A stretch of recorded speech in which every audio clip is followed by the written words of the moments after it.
But we begin this half hour with a parenting book by a pastor in Tennessee. It's creating controversy after the deaths of 3 children. Does it encourage abuse? NBC's Tan Trung is in Pleasantville, Tennessee this morning with the story. Tan, good morning.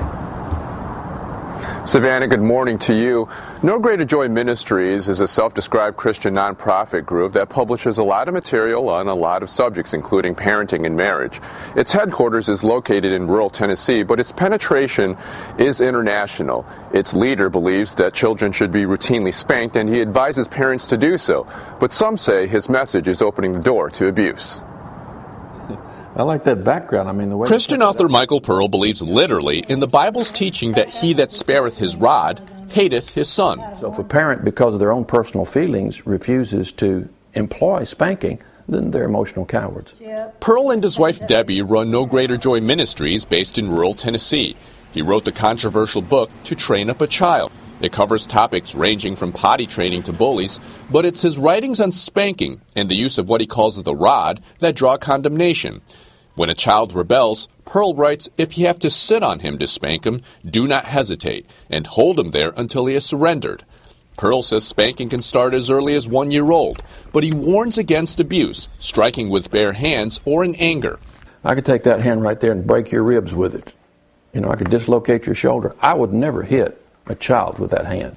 Instead, Pearl recommends instruments of punishment he finds less harmful: wooden spoons, flexible plumbing line, or thin branches, known as switches. What makes this an ideal switch for you? Well, it's not heavy, so it's not going to bruise the skin. It's not going to hurt the tissue. The book is coming under fire after 3 separate deadly child abuse cases.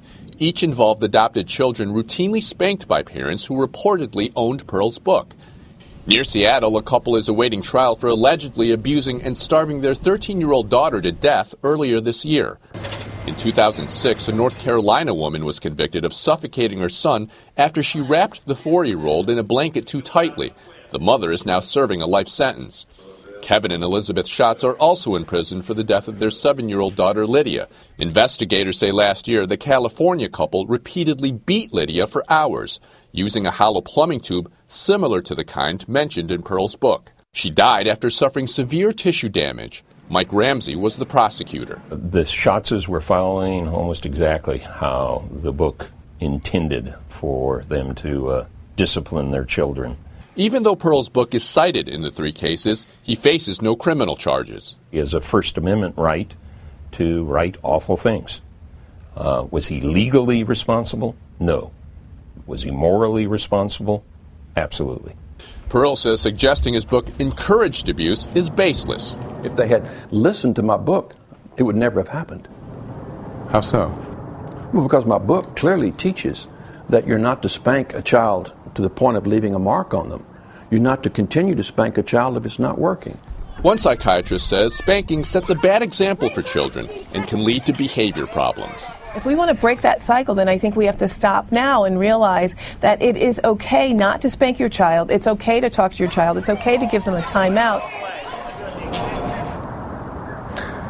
And more than 700,000 copies of the book have been sold, despite calls to ban it.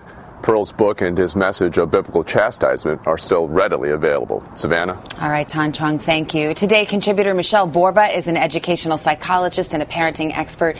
Michelle, good morning to you. We should just reiterate right at the outset that Pastor Pearl says that the people that were charged in the cases we just saw, those terrible cases where children died, were not following what he advocates in his book. But setting that aside for a moment, he says you should use switches, plastic plumbing line, wooden spoons to train up a child. We did a poll on our website. 900 people voted. 75% disapproved of those practices. Where do you come down on it? I'm right there with them. And for a number of reasons, because you've crossed the line. First, he's advocating that you can start this with children who are infants, 6 months, 7 months of age. You can use it on legs, arms, back of a child. Use switches, rulers, and continue until the child obeys you. You've crossed into physical or emotional damage to a child. Well, I guess it raises the question, are there any circumstances under which you think spanking is okay?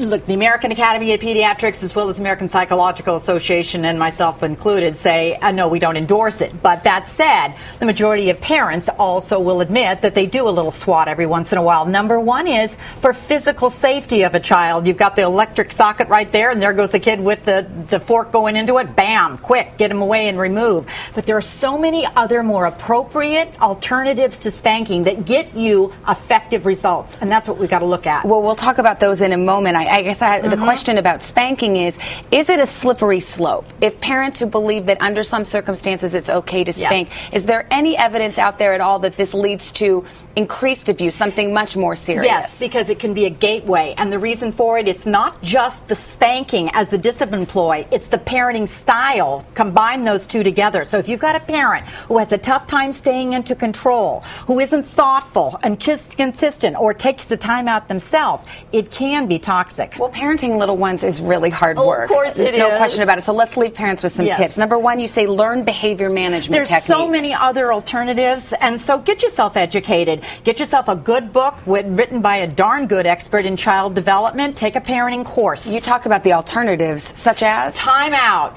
If effectively used, consistent, calm, and clear with your expectations, removing a privilege. If you're consistent with it, you will find results. Reinforce the right behavior. Oh, that's the one we don't use nearly enough. Does it work? Oh, it does. If you point out the moment the child doing it right in a calm moment, that's what they want to do. They want to please you. Our goal is to help this kid learn self-reliance and to be able to act right without you. And very quickly, your last tip, teach appropriate behavior. Teach it, because otherwise you'll get the repeat of the same kid doing the same thing over and over again unless you teach him how to be calm or how to ask without hitting another child. We can do it. All right, Michelle Borba, good conversation. Thank you so much.